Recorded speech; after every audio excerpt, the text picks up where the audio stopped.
Hello guys, student में guys social science में आप सभी का स्वागत है। तो सेट 1 यहाँ पे हम करने वाले हैं। इसी तरीके से यहाँ पे हमारे पास 10 सेट हैं और 10 सेट में हमारे पास 1000 क्वेश्चन है सोशल साइंस के। बहुत सारे लोगों को ये कन्फ्यूजन सोशल साइंस का सिलेबस क्या है, ठीक है। तो इसमें मैं बता दूं कि मैंने इस पीडीएफ में जो रखा है वो कक्षा 8 का, 9 का और कक्षा 10 का, ठीक है। ये सारा का सोशल साइंस हमने रखा है एनसीईआरटी का, तो अभी आप चेक कर लीजिएगा, ठीक है। ये सारी की सारी चीज़ें आपको एनसीईआरटी में देखने को क्लियर मिल जाएंगी कि आपका सोशल साइंस का सिलेबस क्या है। तो उसी के अकॉर्डिंग यहाँ पे सेट 1 लेने वाले हैं। तो उससे पहले बता दूं कि वीडियो को लाइक कर देना, चैनल को सब्सक्राइब कर देना। पीडीएफ चाहिए तो आपको डिस्कशन में डिटेल वहाँ पर आपको मिल जाएगी। तो पहला क्वेश्चन यहाँ पे देख लेंगे। पहले क्वेश्चन की बात कर लेंगे दोस्तों, ये पॉलिटी से है। तो कहते हैं कि लोक लेखा समिति में लोकसभा एवं राज्यसभा के कितने सदस्य शामिल होते हैं। अब समिति कई सारी होती हैं, जैसे लोक लेखा समिति, प्राक्कलन समिति, ठीक है। तो अब इसमें देखिएगा, इसमें टोटल जो सदस्य होते हैं ये 22 होते हैं, याद रखेंगे। अब यहाँ पे अगर लोकसभा और राज्यसभा की बात करते हैं, लोकसभा के 15 सदस्य होते हैं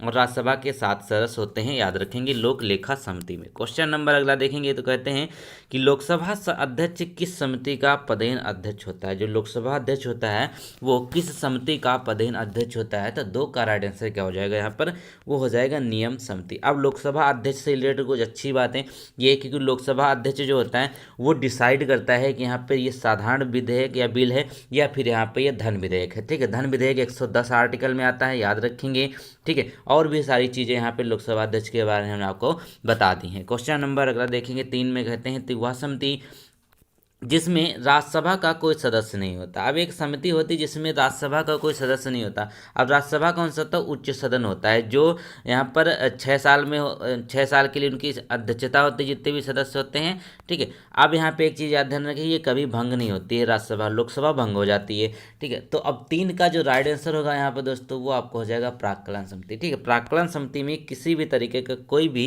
लोकसभा राज्यसभा का सदस्य नहीं होता है। क्वेश्चन नंबर अगला देखिए तो कहते हैं बहुत बेहतरीन प्रश्नों की हम चल लें। तो कहा गया कि यूरोप में राष्ट्रवाद की पहली स्पष्ट अभिव्यक्ति किस क्रांति के साथ शुरू हुई थी। यूरोप में राष्ट्रवाद की जो पहली स्पष्ट अभिव्यक्ति थी वो किस क्रांति के साथ शुरू हो गई थी। तो देखिएगा, यूरोप की अगर बात कर लेंगे तो वहाँ पर जो फ्रांस की क्रांति थी, क्योंकि फ्रांस जो यूरोप में ही, और फ्रांस की क्रांति जो है उन्होंने क्या किया था, स्पष्ट अभिव्यक्ति प्रकट करी थी फ्रांस की क्रांति के साथ। क्वेश्चन नंबर अगला देखिएगा, साफ साफ सिलेबस में आपको चीज़ मेंशन है कि बाहर यानी विदेश के भी आपको क्वेश्चन देखने के मिलेंगे इसमें, और सोशल साइंस के स्पेशली। क्वेश्चन नंबर कहता है इटली तथा जर्मनी वर्तमान में किस महाद्वीप में आते हैं। तो इटली और वर्तमान सभी को पता है, यहाँ पर 5 का राइट आंसर होगा यूरोप। यूरोप में है ये आपका इटली तथा जर्मनी। क्वेश्चन नंबर अगला देखिए तो कहते हैं कि फ्रांस में क्रांति के पहले वहाँ किस निरंकुश वंश का शासक था। निरंकुश का मतलब क्या था, जिस पे कोई भी अंकुश ना लगा हो, ठीक है, कुछ भी कर सकता है। तो फ्रांस में जब क्रांति हुई थी उससे पहले जो वहाँ के शासक थे वो थे बूर्बो वंश के, ठीक है। किसके थे, बूर्बो वंश के वहाँ पर शासक थे, इसको याद रखेंगे, इंपॉर्टेंट है। तो चलिए अगला क्वेश्चन यहाँ पर देख लेते हैं, बूर्बेन राइट आंसर होगा। अब यहाँ पे देखिए प्रश्न कितना बढ़िया है कि मेजनी का संबंध किससे है। एक मेजनी है, इनका संबंध जो है वो किससे हो जाएगा। तो याद रखेंगे ये कौन थे, कार्बोनरी से। किससे, कार्बोनरी से इसका संबंध हो जाएगा मेजनी का। क्वेश्चन नंबर अगला देखिए, कहते हैं कि निम्नलिखित में से किस बादल को मोती का माता कहा जाता है, ठीक है। किस बादल को मोती का माता कहा जाता है, इसको अंडरलाइन करिएगा, ठीक है। तो बादल को मोती का माता कहा जाता है, वो कौन सा बादल होता है। तो याद रखेंगे पच्छाब मेघ। मेघ का मतलब ही बादल होता है, तो पच्छाब मेघ को हम मोती का माता कहते हैं। क्वेश्चन नंबर अगला देखिए, तो कहते हैं कि नेफोमीटर किसका मापन करता है। अब देखिए कई तरीके से यहाँ पे आपको मापने की वस्तुएं पूछी जाती है एग्जाम में। तो जो आपकी नेफोमीटर है ये बेसिकली किस चीज़ को मापता है, तो बादलों की दिशा एवं गति, ठीक है। बादलों की जो दिशा एवं गति होती है उसको मापा जाता है नेफोमीटर के माध्यम से। क्वेश्चन नंबर अगला देखिएगा, कहते हैं कि विश्व का सर्वाधिक वर्षा वाला स्थान कौन सा है। अब जो विश्व में सबसे ज़्यादा वर्षा वाला स्थान है ना, वो कहाँ पे है, मासिनराम है। कौन सी जगह पे है, ये मेघालय में है, ठीक है, मेघालय में। अब देख लीजिए कि है क्या, वहाँ पर 3 पहाड़ियाँ हैं, गारो, खासी, जयंतिया, ठीक है। अब ये जो मानसून जाता है वो इनसे टकराता है सीधे। अब देखिए यहाँ पे जब अगर भारत की बात कर लेते हैं तो यहाँ पे साउथ से मानसून आता है, और ये देखिएगा ये जो यहाँ पर आपको पहाड़ी देखने को मिलती है ना, जो हिमालय से टकरा कर ये आपको मेघालय में जाती है। और ये इस तरीके से ये पहाड़ियाँ बनी है कि पूरा का पूरा जो है वर्षा वहीं पे हो जाती है, उससे आगे बादल बढ़ नहीं पाते हैं। तो ये आपका इसका लॉजिक होता है। क्वेश्चन नंबर अगला देखिए तो कहते हैं विश्व का सर्वाधिक शुष्क स्थल यानी कि सबसे ज़्यादा सूखा स्थल कौन है विश्व का, ये बात कर लेते हैं। तो सबसे ज़्यादा जो सूखा स्थल है ना वो हो जाएगा अटाकामा मरुस्थल। याद रखेंगे अटाकामा मरुस्थल ये सबसे ज़्यादा सूखा मरुस्थल है। अब सबसे बड़ा मरुस्थल कहाँ पे है, सहारा में है।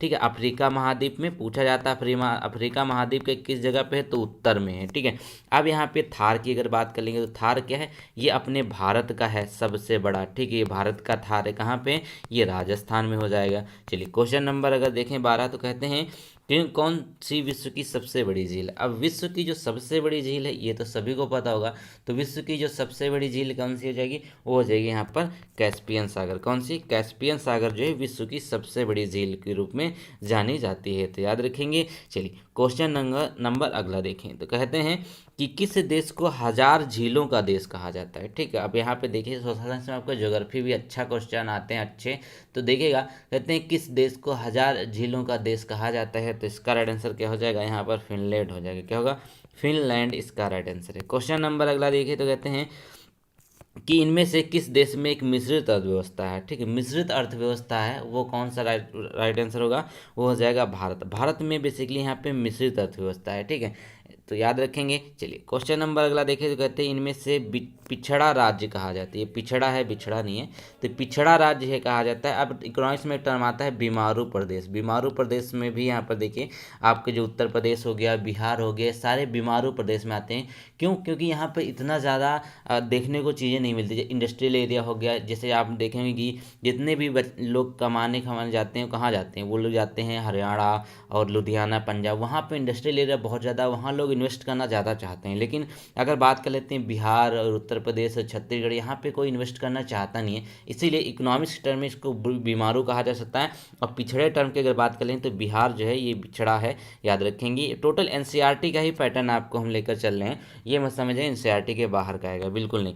क्वेश्चन नंबर 16 में कि भारत में किस तरह के लोकतंत्र की व्यवस्था करी गई है। अब लोकतंत्र में किस तरह की व्यवस्था है, तो आपकी हो जाएगी प्रत्यक्ष। प्रत्यक्ष क्यों हो जाएगी, क्योंकि हम सीधे वोट करते हैं। ठीक है, एक जो नागरिक है भारत का वो वोट करता है और अपने हिसाब से चुनता है। जैसे कि हम लोग लोकसभा में वोट करते हैं, राज्यसभा में वोट करते हैं, अपने ग्राम पंचायत में वोट करते हैं, तो ये क्या होगा, प्रत्यक्ष का मतलब क्या होगा, डायरेक्ट करते हैं। ठीक है, याद रखेंगे। क्वेश्चन नंबर अगला देखिए तो कहते हैं कि भारत का कान्हा राष्ट्रीय पार्क प्रसिद्ध है। ठीक है, भारत का जो कान्हा राष्ट्रीय पार्क है वो किस चीज़ के लिए प्रसिद्ध है, तो ये आपका राइट आंसर हो जाएगा बाघ के लिए। किस चीज़ के लिए, बाघ के लिए प्रसिद्ध है। क्वेश्चन नंबर अगला देखिए तो कहते हैं कि औद्योगिक क्रांति योजना के तहत पहले या शुरू में कौन से उद्योग शामिल थे। ठीक है, अब औद्योगिक क्रांति की अगर बात कर लेंगे तो पहले या शुरू में कौन से उद्योगों पर सबसे ज़्यादा फोकस किया गया था, तो याद रखेंगे क्या, कोयला, कपास और लौह। ठीक है, कोयला के उद्योगों पे इसलिए फोकस किया गया क्योंकि वो एक यहाँ पे प्राथमिक एनर्जी का जो था वो आपका रिसोर्स था। फिर कपास, इससे क्या सूती कपड़ा सबसे ज़्यादा चलता था अपने यहाँ। फिर लौह हो जाएगा, इससे क्या होगा, इससे छोटी मोटी जो आपके जो बिजनेस है स्टार्ट करने के लिए ज़्यादा जरूरी होता है। तो ठीक है, कोयला, कपास, लोहा सबसे ज़्यादा इस पर फोकस किया गया था शुरुआत में। क्वेश्चन नंबर अगला देखिए तो कहते हैं कि किस युद्ध के बाद जर्मनी का एकीकरण हुआ था। अब जर्मनी का एकीकरण किस युद्ध के बाद हुआ था, तो याद रखेंगे इसका राइट आंसर होगा दोस्तों हो जाएगा सेडान का युद्ध। क्या होगा, सेडान का युद्ध जो हुआ था उस समय बाद जर्मनी का एकीकरण कर दिया गया था, तो ये आपका राइट आंसर डी हो जाएगा। अब जर्मनी से रिलेटेड बात देखिए, यहाँ पे आपको तानाशाह जो थे हिटलर, वो जर्मनी के थे। और इनका हिटलर का जन्म कहाँ हुआ था, ये ऑस्ट्रिया में हुआ था। बहुत सारे लोग ऐसे करते हैं कि ना ऑस्ट्रिया भूल जाते हैं कि जर्मनी का है, जर्मनी ही लगा देते हैं। चलिए क्वेश्चन नंबर 20 देखिए तो कहते हैं कि भारत की वित्तीय राजधानी किस शहर को कहा जाता है। भारत की वित्तीय राजधानी, अब जो भारत की राजधानी है वो तो दिल्ली है। अगर वित्तीय राजधानी की बात कर लेते हैं, फाइनेंशियल की बात कर लेते हैं, जितना भी काम होता है मुंबई में होता है, जो कि अरबपति है। मुंबई को एक वजह और जाना जाता है क्या, माया नगरी के नाम से भी जाना जाता है। ठीक है, एक चीज़ और है कि पूरे भारत का सबसे महंगा जो है शहर या फिर राज्य है वो भी यहाँ पर जो माना जाता है वो महाराष्ट्र या मुंबई माना सकता है। क्वेश्चन नंबर अगला देखें तो कहते हैं वैश्वीकरण के मुख्य कितने अंग हैं।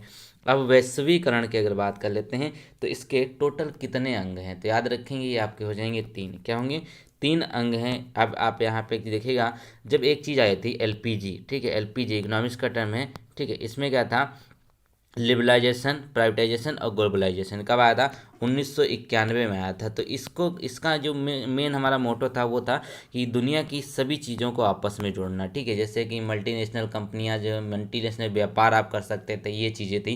तो ये भी याद रखेंगे, इंपॉर्टेंट है। क्वेश्चन नंबर अगला देखिए, तो कहते हैं विश्व में चाय का सबसे बड़ा उत्पादक कौन है। चाय का सबसे बड़ा जो उत्पादक है वो कौन सा हो जाएगा, तो सभी को पता है चाइना हो जाएगा। क्या चाइना इसका राइट आंसर जो विश्व का सबसे बड़ा उत्पादक है। क्वेश्चन नंबर अगला देखिए, तो कहते हैं उत्तर भारत का मैनचेस्टर किसे कहा जाता है। अब उत्तर भारत का मैनचेस्टर जो कहा जाता है वो किसे कहा जाएगा, तो हो जाएगा कानपुर। चलिए, कानपुर जो हो गई ये आपका उत्तर भारत का मैनचेस्टर हो जाएगा। बहुत ही आसान था। चलिए देखिए, मैराथन क्लास के लिए क्या कर रहे हैं, ये हम पूरा आपको 10 सेट करा रहे हैं, ठीक है। 10 सेट में क्या हम 1000 प्रश्नों को कर लेंगे। अब 1000 प्रश्न बहुत होते हैं, आपकी जितनी भी एनसीईआरटी का था, सोशल साइंस आपका 8th 9th 10th, ये सब कुछ उसमें कवर हो जाएगा। तो इससे ज़्यादा मुझे नहीं लगता इसके बाहर का आने वाला है। तो पीडीएफ आप ले सकते हैं।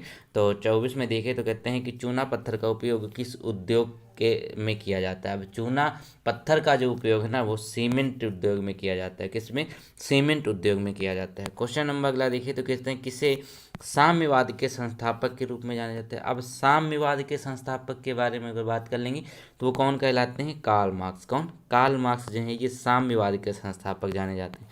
क्वेश्चन नंबर अगला देखिए, तो कहते हैं कि राजनीतिक दलों की नींव सर्वप्रथम किसने देश ने रखी थी। अब राजनीतिक दलों की बात करते हैं, जैसे अपने यहाँ क्या चलती हैं पार्टियां हैं, जैसे बीजेपी हो गया, ठीक है, और इसी तरीके से आम आदमी पार्टी हो गई। तो ये जो राजनीतिक दल थे ये क्या है, सबसे पहले ब्रिटेन में शुरू हुआ था। अब यहाँ पे एक चीज़ ध्यान रखेंगे कि राजनीतिक दल जो होते हैं इनको मान्यता कौन प्रदान करता है, ये निर्वाचन आयोग। कौन, निर्वाचन आयोग के द्वारा इनको मान्यता प्रदान की जाती है और उनको वहाँ पे चुनाव चिन्ह भी दी जाते हैं। तो दो तरीके की पार्टी होती हैं, एक राष्ट्रीय पार्टी होती है, एक क्षेत्रीय पार्टी होती है। क्षेत्रीय पार्टी क्या होती हैं, वो अपने क्षेत्र में चुनाव लड़ती है। मान लीजिए किसी एक राज्य में, जैसे उत्तर प्रदेश में समाजवादी पार्टी, ये किसी और राज्य में चुनाव नहीं लड़ती है। बाकी अगर बीजेपी देखें तो पूरे भारत में चुनाव लड़ती है। तो उसमें कुछ कुछ फायदे होते हैं, जैसे कोई नेशनल पार्टी है तो उसको कहीं एक जगह दे दी जाती है कि आप वहाँ पे कार्यालय बना सकते हैं, और उसके साथ साथ एक चुनाव चिन्ह उनको दे दिया जाता है, और भी चीज़ें हैं। लेकिन क्षेत्रीय पार्टी को ऐसा नहीं मिलता है। क्षेत्रीय पार्टी में क्या होता है, वो निर्दलीय भी जाते हैं, बहुत सारी चीज़ें होती हैं। क्वेश्चन नंबर अगला देखिए, तो कहते हैं कि भारत में योजना आयोग की स्थापना कब हुई थी। अब योजना आयोग की जो स्थापना हुई थी भारत में वो हुई थी 1950 में, ठीक है। योजना आयोग जिसको यहाँ पर 2015 में नीति आयोग के नाम पे कर दिया गया था, नीति आयोग, ठीक है। ये नीति आयोग कर दिया गया। अब यहाँ पे देखिए कि इसके अध्यक्ष कौन है, इसके अध्यक्ष जो बनाए गए वो बनाए गए प्रधानमंत्री। क्वेश्चन नंबर अगला देखेंगे तो कहते हैं कि संघ सरकार का उदाहरण कौन सा है, ठीक है। संघ सरकार है वहाँ पर, तो क्या होगा इसका राइट आंसर 28 में, वो आप ध्यान से देखिएगा, ये अमेरिका हो जाएगी। सारे प्रश्न आपके एनसीईआरटी बुक में है, इसीलिए मैंने सबको लिए हैं।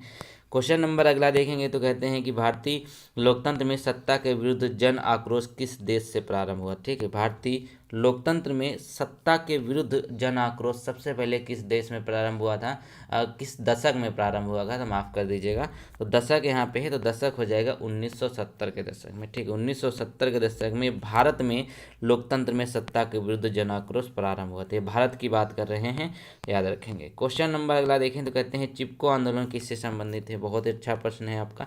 तो चिपको आंदोलन जो संबंधित हो किससे है, पेड़ बचाने से, ठीक है।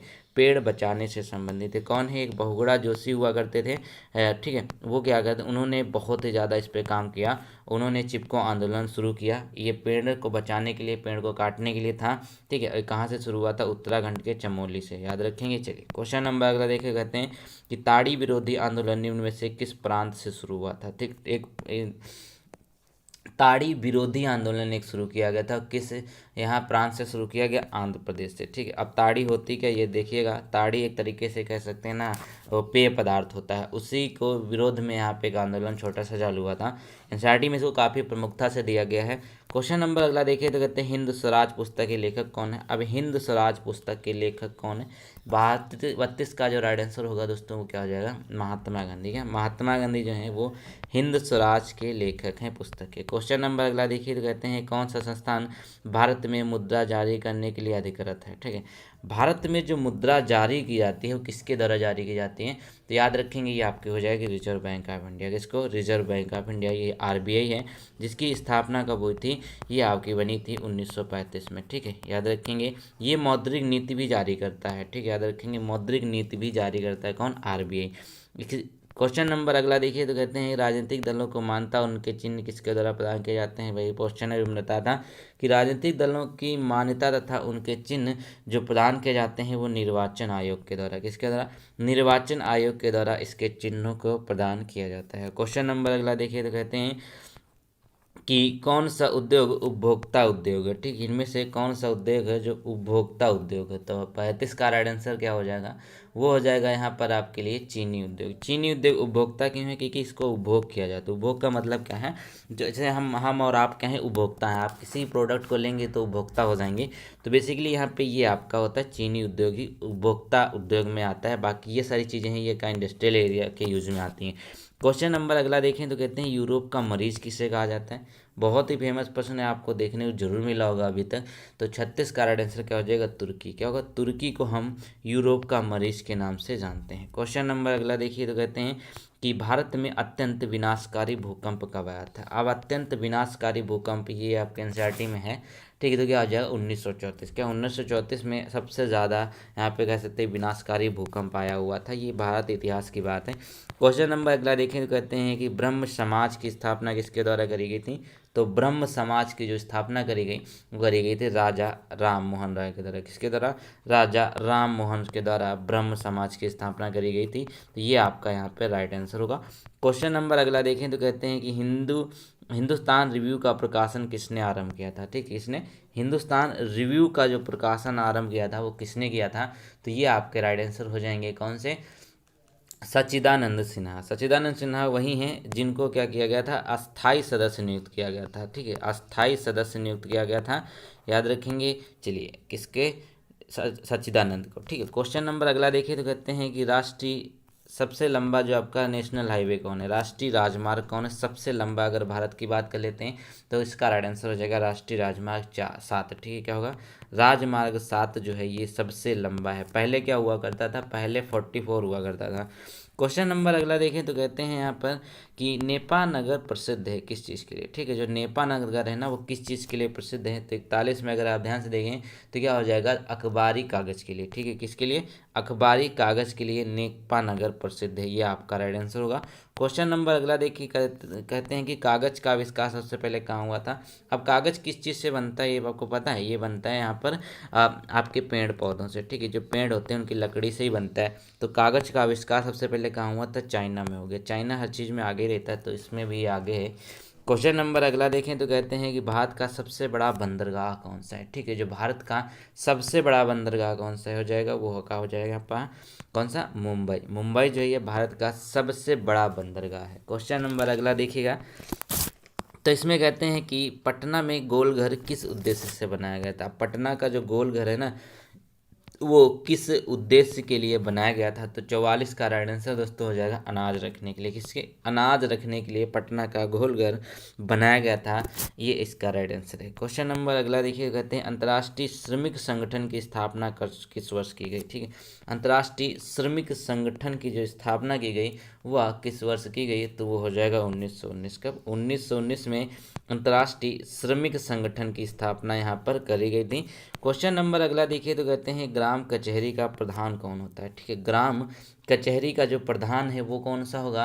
तो 46 का राइट आंसर क्या होगा दोस्तों, वो आपका हो जाता है प्रधान ही होता है। ठीक है, ग्राम कचहरी प्रधान होता है, कहीं कहीं पे इसको मुखिया भी कहा जाता है। जैसे बिहार साइड में मुखिया कहा जाता है, उत्तर प्रदेश में प्रधान कहा जाता है। तो ये ग्राम कचहरी का प्रधान होता है। तो आपका ऑप्शन नंबर डी सही होगा इसका। चलिए, क्वेश्चन नंबर अगला देखिए तो कहते हैं यंग यूरोप का संस्थापक कौन है। कौन, यंग यूरोप का जो संस्थापक है वो कौन सा हो जाएगा, तो ये हो जाएंगे आपके मेजनी। कौन, मेजनी जो है ना ये यंग यूरोप के संस्थापक हो जाएंगे। तो ये आपका राइट आंसर हो जाएगा ए वाला। क्वेश्चन नंबर अगला देखिए तो कहते हैं गांधी जी द्वारा साबरमती आश्रम की स्थापना कब करी गई थी। ठीक है, गांधी जी के द्वारा साबरमती आश्रम की जो स्थापना करी गई थी वो कब करी गई थी। तो याद रखेंगे ये आपका राइट आंसर हो जाएगा 1915 में। कब, 1915 में गांधी जी के द्वारा साबरमती आश्रम की स्थापना करी गई थी। याद रखेंगे कहाँ पे, गुजरात में इसको करा गया था। तो ये आपका राइट आंसर है। दोस्तों अगला जो क्वेश्चन है बहुत इंपॉर्टेंट है कि लोकतंत्र जनता के द्वारा जनता के लिए शासन है या कथन किसका है। ठीक है, जो लोकतंत्र जनता के द्वारा जनता के लिए शासन है या किसका कथन है, तो याद रखेंगे ये कहा गया था अब्राहम लिंकन के द्वारा। किसके द्वारा? अब्राहम लिंकन के द्वारा। और ये कहाँ के राष्ट्रपति बने थे? ये बने थे अमेरिका के। बहुत ही अच्छे व्यक्ति थे, इनको अगर आप थोड़ा डीप में पढ़ेंगे तो आपको समझ में आएगा। क्वेश्चन नंबर अगला देखिएगा, तो 50 में कहते हैं कि इनमें से कौन सी प्राकृतिक आपदा नहीं है। ठीक है, प्राकृतिक आपदा का मतलब क्या है? जो नेचुरल डिजास्टर नहीं है, जो प्राकृतिक नहीं आती है। तो 50 में देखें तो सुनामी प्राकृतिक है, बाढ़ प्राकृतिक है, भूकंप प्राकृतिक है। अब आतंकवाद जो है ना, ये आपका मैन मेड है, यानी कि कृत्रिम। आतंकवाद तो अपने आप पनपता नहीं है। ठीक है, तो ये आपका राइट आंसर हो जाएगा कि ये आपदा जो है प्राकृतिक आपदा नहीं है। दोस्तों आपको पीडीएफ कैसे लेना मैं आपको दिखा देता हूँ। तो गाइस ये पीडीएफ है, इसमें आप देख सकते हैं कि मैंने आंसर भी साथ में रखा है ताकि आपका रिवीजन अच्छे से हो जाए। तो इस 3 पीडीएफ आपको मिलेंगी इसमें। ठीक है, कितने रुपए में? सिर्फ आपको 39 रुपये इसके लिए पे करना है। ठीक है, 39 रुपये में आपको पीडीएफ जो है मिल जाएंगी। ठीक है, इसमें क्या रहेगा आपके लिए? 1000 क्वेश्चन रहेंगे आपके सोशल साइंस के। ठीक है, और इसके साथ साथ आपको जो 1000 क्वेश्चन रहेंगे वो आपके रहेंगे यहाँ पर साइंस के, और 500 क्वेश्चन आपके करंट अफेयर के रहेंगे, और प्लस 500 क्वेश्चन रहेंगे वो आपके यहाँ पर जीके के रहेंगे। ठीक है, तो ये यहाँ पर हमने आपके लिए रखा हुआ है मात्र 39 रुपये में। इसको आप कैसे करेंगे? आप इस नंबर पर व्हाट्सएप कर दीजिएगा। ठीक है, 72 38 80 40 81 पे आपको वहाँ पर पीडीएफ सेंड कर दी जाएगी। उसके साथ साथ और भी जो फ्री में मटेरियल है वो भी आपको यहाँ पर दे दिया जाएगा। तो चलिए नेक्स्ट क्वेश्चन को हम देख लेते हैं। तो पीडीएफ काफ़ी अच्छी है, आपका सारा सिलेबस और साइंस में लगभग कवर करता है ये। क्वेश्चन नंबर 51 देखें तो कहते हैं कि सबसे उत्तम किस्म का कोयला कौन सा है। सबसे उत्तम किस्म का जो कोयला है वो कौन सा माना जाता है? हो जाएगा एंथ्रासाइट। कौन? एंथ्रासाइट जो है ये सबसे उच्चतम किस्म का कोयला माना जाता है। क्वेश्चन नंबर अगला देखें तो कहते हैं कि कौन सी स्थिति लोकतंत्र की सफलता के लिए सबसे आवश्यक है। ठीक है, अब लोकतंत्र की सफलता के लिए जो सबसे अच्छी स्थिति मानी जाती है वो कौन सा है? तो ऑप्शन में देखें तो ये आप देखिएगा इसमें मजबूत जनमत। जनमत का मतलब क्या होता है? जो आपके यहाँ पे जो सारे लोग हैं, जैसे जितने भी लोग हैं उनका अगर जनमत एक है, मजबूत है, यानी कि वो लोग चाहते हैं कि अच्छा विकास हो हमारे यहाँ का, तो अच्छे आदमी को वोट करेंगे, अच्छे लोग वोट करेंगे। तो ये मजबूत जनमत जो है ना, ये आपके लिए बहुत ज़रूरी है लोकतंत्र की सफलता के लिए। क्वेश्चन नंबर अगला देखें तो कहते हैं कि सुनामी किस स्थान पर आती है। अब सुनामी, देखिए आपदा प्रबंधन आपके एग्जाम में आने बहुत आसान है, इससे आसान कुछ हो ही नहीं सकता दुनिया में। तो सुनामी किस स्थान पर आती है? तो देखिएगा ये तटीय क्षेत्रों में ही आती है सुनामी। कभी भी आप देखे होंगे तटीय क्षेत्र जो होते हैं उसमें सुनामी आती है। तो आपका राइट आंसर क्या होगा? खा वाला होगा। क्वेश्चन नंबर अगला देखिए तो कहते हैं कि इंद्रधनुष में कितने रंग दिखाता जाता है। ठीक है, इंद्रधनुष जो है वो कितने रंग दिखाता है? तो ये टोटल आप देखेंगे इस तरीके से, अगर आप लिखेंगे विबग्योर, ठीक है, सारे जो कलर है ना ये आपको देखने को मिलते हैं। तो इसका राइट आंसर क्या होगा? ए वाला हो जाएगा, यानी कि violet, indigo, blue, green, yellow, orange, red और आपका, ठीक है, ये आपके यहाँ पे 7 हो जाएंगे। ये फालतू मैंने लिख दिया। तो ये आपके 7 कलर होते हैं, याद रखेंगे। चलिए क्वेश्चन नंबर अगला देखेंगे तो कहते हैं यहाँ पर कि निम्न में से कौन सा पंचायती राज का दूसरा स्तर है। ठीक है, पंचायती राज का दूसरा स्तर कौन सा होगा? अब पंचायती राज व्यवस्था किससे संबंधित है? आपको पता है 73वां संविधान संशोधन होता है। ठीक है, अब यहाँ पे देखिए सबसे पहले लागू कहाँ हुआ था? राजस्थान के नागौर जिले में। कहाँ पे? राजस्थान के नागौर जिले में। कब? 1959 में इसको लागू किया गया था। और भी यहाँ पर चीज़ें देखिएगा, बलवंत राय मेहता समिति है और उसके साथ साथ अशोक मेहता समिति है। ठीक है, अब देखिए तो इसमें जो दूसरा, अब कितने स्तर पे है? ये त्रिस्तर है। कहीं जब शुरुआत में थी ये 2 स्तर पर लागू करी गई थी, अभी भी कई जगहों पे जो है 2 स्तर में लागू है, लेकिन ये त्रिस्तरीय है, 3 स्तरों पर ये पंचायती राज व्यवस्था काम करती है। तो 55 का जो राइट आंसर होगा वहाँ पर ये पंचायत समिति हो जाएगा। ठीक है, पंचायत समिति जो है इसका दूसरा स्तर होता है। क्वेश्चन नंबर अगला देखेंगे, अगले में बात कर लेते हैं। तो कहते हैं किस वर्ष साइमन वापस आया था? साइमन भारत आया था बेसिकली। तो साइमन कमीशन जब भारत आया था वो डेट थी 1928 में, और इसी समय कौन से नारे लगे थे? Simon go back. आपने बहुत अच्छे सुना होगा साइमन गो बैक नारे क्यों लगे थे? इसका जो मेन रीजन था सबसे ज़रूरी वो था कि साइमन जो कमीशन का गठन हुआ था उसमें कोई भी भारतीय का नाम होना। ठीक है, कोई भी इंडियन उसमें नहीं था, इसीलिए यहाँ पर साइमन गो बैक के नारे लगाए गए थे। क्वेश्चन नंबर अगला देखेंगे तो कहते हैं कि निम्न में से आधुनिक मुद्रा का रूप है क्या है। तो आधुनिक मुद्रा का जो रूप होगा वो क्या होगा, तो वो होते हैं कागज के नोट। इस समय अगर आधुनिक मुद्रा की बात करें, कागज के नोट ही हैं, क्योंकि इससे ज़्यादा यहाँ पर कुछ अभी देखने को आपको नहीं मिलता है। क्वेश्चन नंबर अगला देखिए तो कहते हैं कि इनमें से कौन सी राज्य की विशेषता नहीं है। अब राज्य की जो विशेषताएं नहीं है, अब एक राज्य क्या क्या चीज़ विशेषताएं रखता है वो देखेगा। एक तो आपका जनसंख्या, ये इसका यहाँ पर विशेषता होती है, और राज्य की सरकार भी होती है, ये भी आपकी विशेषता है। तो संप्रभुता ये भी रहती है। इनमें से कोई नहीं, इसका राइट आंसर होगा यहाँ पर आपका डी वाला। क्वेश्चन नंबर अगला देखिएगा तो इसमें कहते हैं कि जिस देश की राष्ट्रीय आय अधिक होती है वह देश क्या कहलाता है। ठीक है, अब देखिए राष्ट्रीय आय जो क्या होती है, जो नेशनल इनकम जिसकी होती है ना ज़्यादा होती है। अब राष्ट्रीय आय जितनी ज़्यादा होगी, क्योंकि आपका देश उतना ज़्यादा विकसित है, विकासशील है, विकसित है, तो याद रखेंगे उसकी क्या होती है, विकसित होता है। अपनी इंडिया कैसा, अपना इंडिया विकासशील है, यानी कि विकास के पद पर है। ऐसा नहीं है कि विकसित हो चुका है, तो ये कैसा है, विकासशील है। ठीक है, याद रखेंगे। अब जिसकी नेशनल इनकम या फिर नेशनल कैपिटल इनकम ज़्यादा होती है वो क्या होगा, वो विकसित देशों में आता है। क्वेश्चन नंबर अगला देखिए, कहते हैं कि 95 स्थापनाएं किसकी रचना है। एक देखिए स्थापनाएं, ये है आपका नाम ही है ना, 95 स्थापनाएं, ये किसकी है, ये हिस्ट्री से रिलेटेड, इसीलिए आपके लिए इंपॉर्टेंट हो जाएगा। मार्टिन लूथर, किसके द्वारा लिखी गई है, मार्टिन लूथर, इसके राइट आंसर हो जाएगा option number A. Question number अगला देखिए तो कहते हैं कि गुटेनबर्ग ने सर्वप्रथम किस बुक की छपाई करी थी। अब गुटेनबर्ग के द्वारा जो सबसे पहले बुक छापी गई थी वो कौन से हो जाएंगे, वो आपके हो जाएंगे बाइबल। बाइबल जो पुस्तक है ना, सबसे पहले इसको गुटेनबर्ग के द्वारा छापी गई थी। ठीक है, चलिए क्वेश्चन नंबर अगला देखिए तो कहते हैं यहाँ पर कि अखिल भारतीय किसान सभा का गठन किस वर्ष किया गया था। बहुत ही अच्छा प्रश्न है। तो अखिल भारतीय किसान सभा का जो गठन किया गया वो किया गया था 1921 में। कब, 1921 में अखिल भारतीय किसान सभा का गठन किया गया। तो ये आपका राइट आंसर हो जाएगा, याद रखेंगे। क्वेश्चन नंबर अगला देखिए तो कहते हैं कि परिवहन में सबसे सस्ता कौन सा है, यानी कि परिवहन में सबसे सस्ता कौन सा पड़ता है।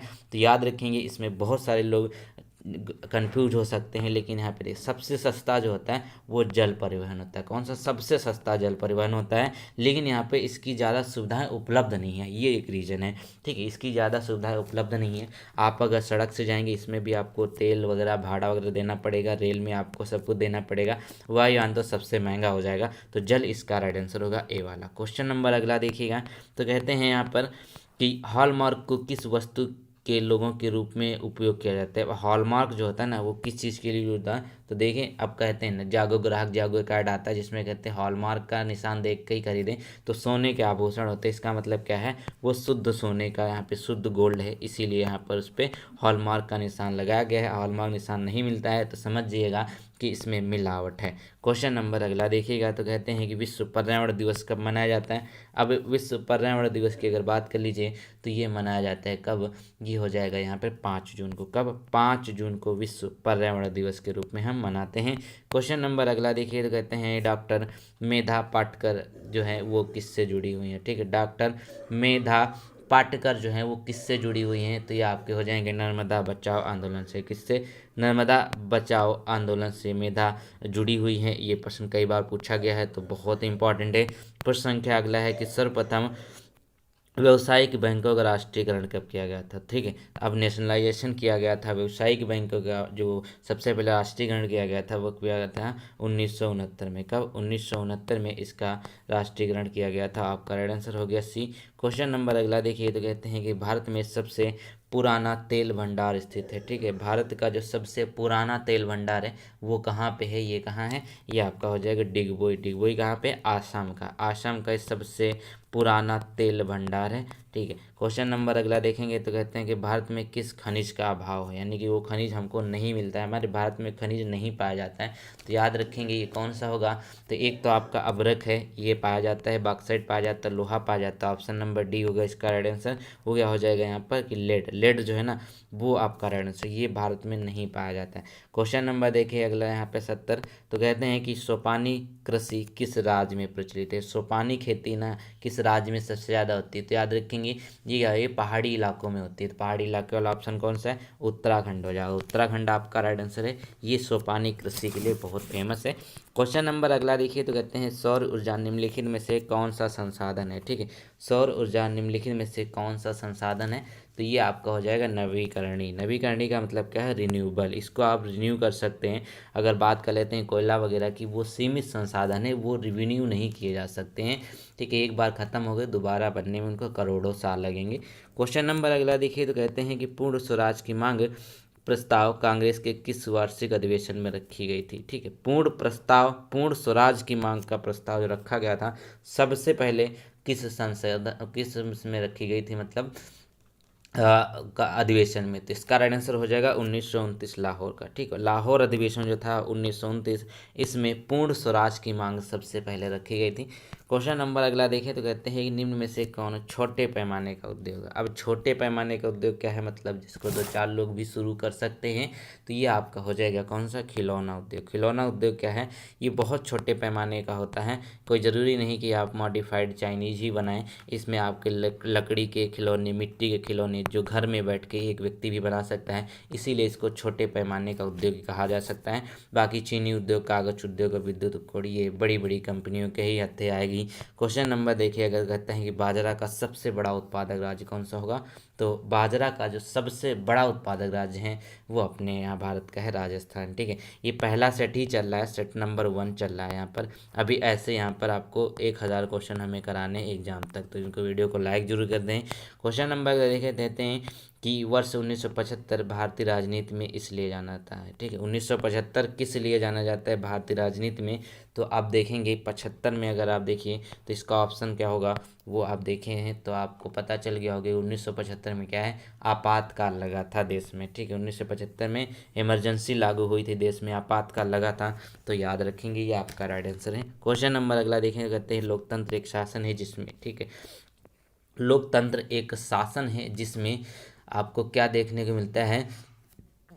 व्यवस्था है, आर्थिक आदर्श है, विशेष मनोवृत्ति है। तो उपरोक्त सभी इसका राइट आंसर क्या होगा? लोकतंत्र में आपको सारी चीज़ें देखने को मिलती है जो आपको ऑप्शन में दे रखी हैं।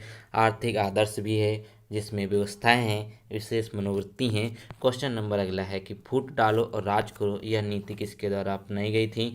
अब फूट डालो और राज करो नीति किसके द्वारा अपनाई गई? ये अंग्रेजों के द्वारा। ठीक है, अंग्रेजों ने क्या किया? हमेशा उन्होंने क्या किया?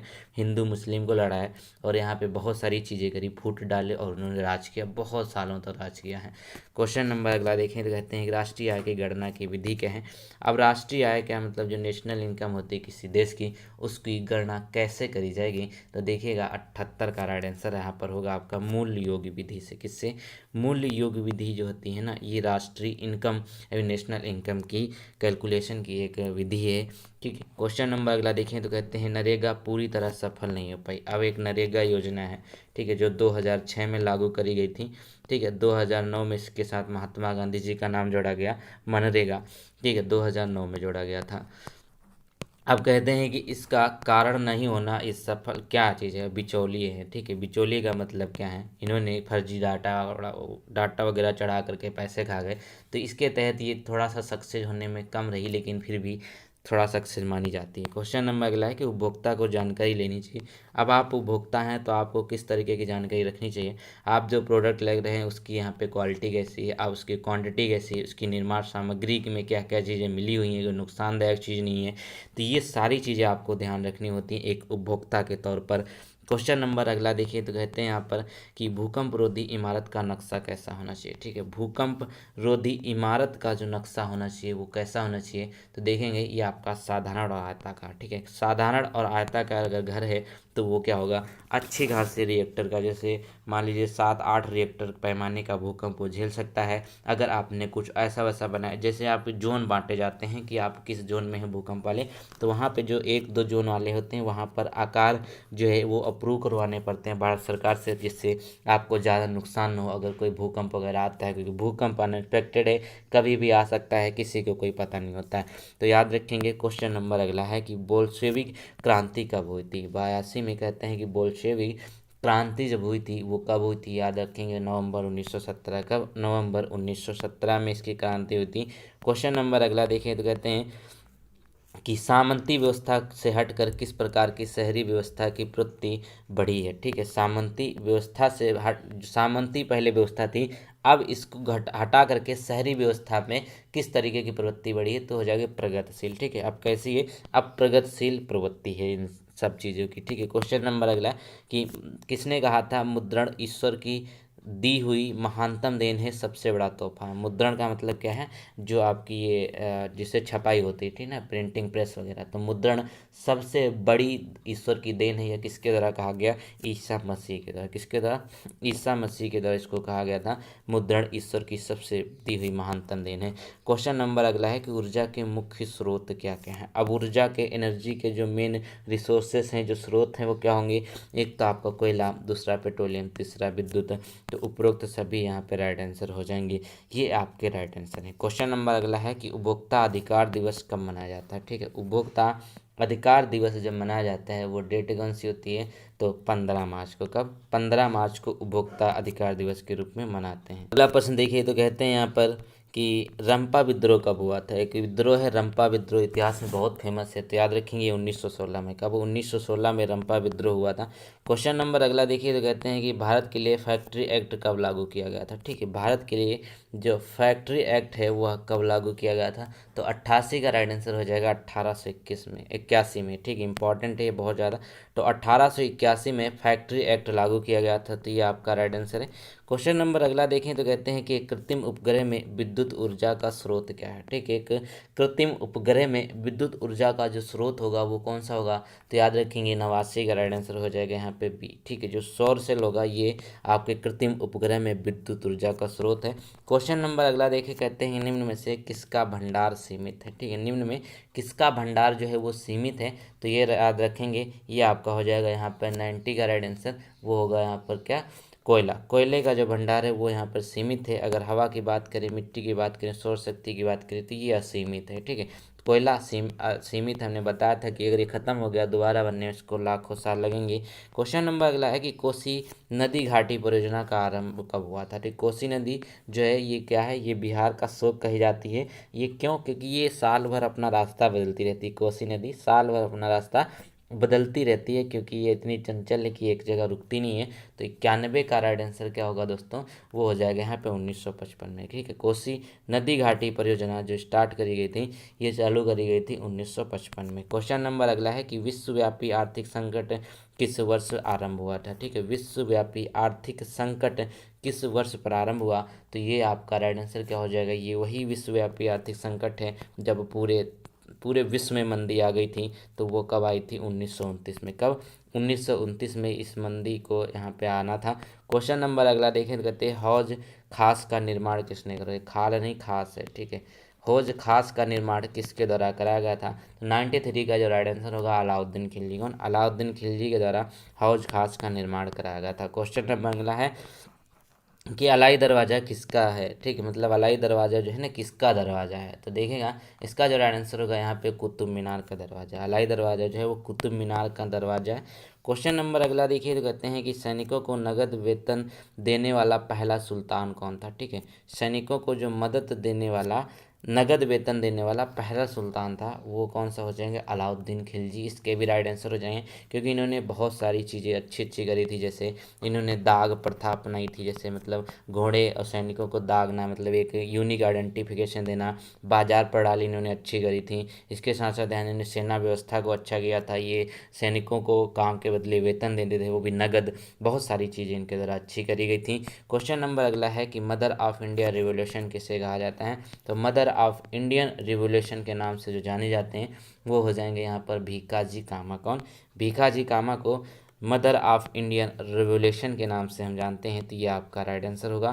क्वेश्चन नंबर अगला देखिए, तो कहते हैं काकोरी ट्रेन डकैती कांड के नायक कौन थे। ठीक है, काकोरी ट्रेन डकैती कांड के जो नायक हो जाएंगे ये कौन होंगे, राम प्रसाद बिस्मिल। याद रखेंगे काकोरी कहाँ पड़ता है, काकोरी उत्तर प्रदेश के लखनऊ से थोड़ी दूर पे एक जगह है काकोरी, वहाँ पर क्या हुआ था, काकोरी ट्रेन डकैती। मतलब क्या है, इसमें अंग्रेज जितना भी अपने यहाँ का खजाना तो भर के ले जा रहे थे, लेकिन उसको भारतीय जो सेनानी थे उन्होंने आगे नहीं बढ़ने दिया, इसी को यहाँ पे लूटा गया। तो इसके जो मेन नायक थे राम प्रसाद बिस्मिल। क्वेश्चन नंबर अगला है कि ताशकंद समझौता कब हुआ था। एक समझौता है जो बहुत फेमस है ये प्रश्न के मामले में, तो ये हुआ था 1966 में। कब? 1966 में ताशकंद समझौता स्पेशली भारत से हुआ था, तो याद रखेंगे 1966 में ताशकंद समझौता हुआ था। क्वेश्चन नंबर अगला है कि ऋग्वेदिक में संपत्ति का प्रमुख रूप क्या है।